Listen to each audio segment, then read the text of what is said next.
The following segment is sponsored by Maryland Oncology Hematology.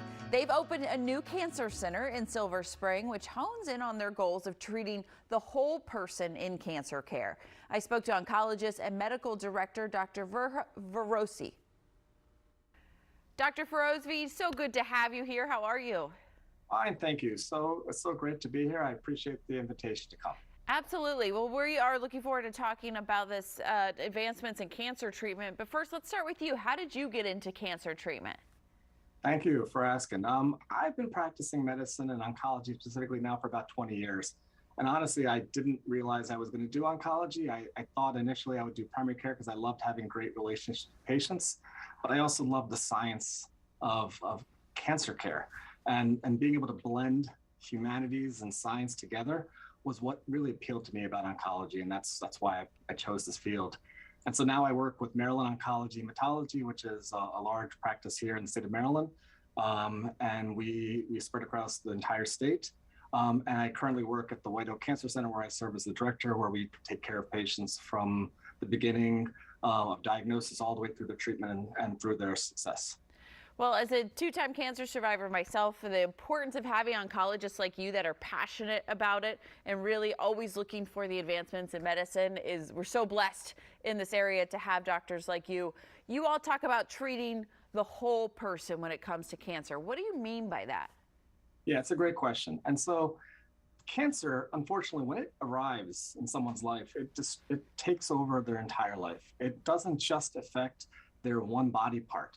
It affects the entire person, not only in terms of their physical state, but their mental state, their emotional state, their spiritual state, and also how they interact with their family members and their friends and their work.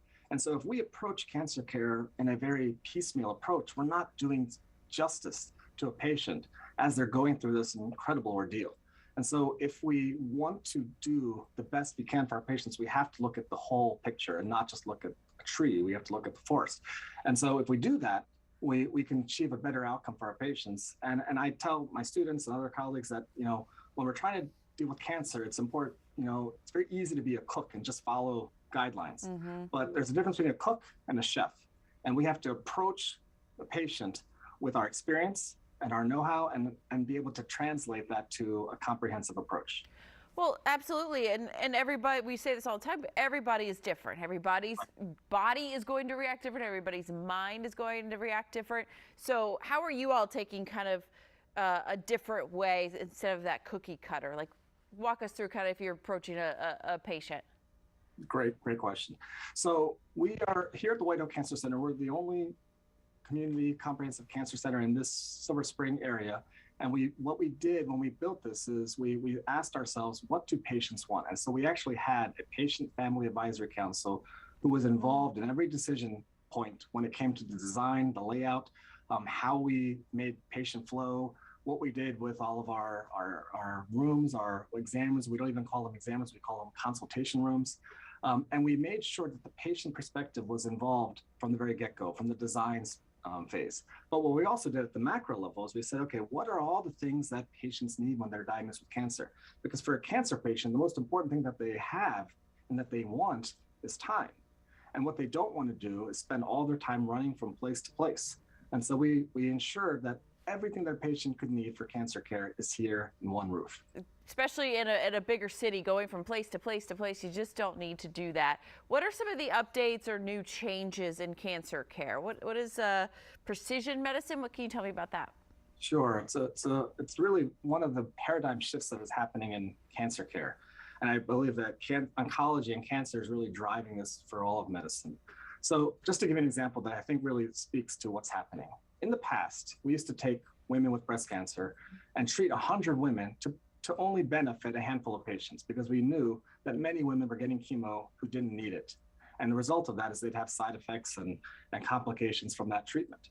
Now what we do is we test all 100 women and we identify only those patients based upon the tumor's genetic makeup as well as the individual's predisposition to developing cancer. We take all that information together and we then identify which patient needs treatment, and we don't treat the ones who don't need treatment.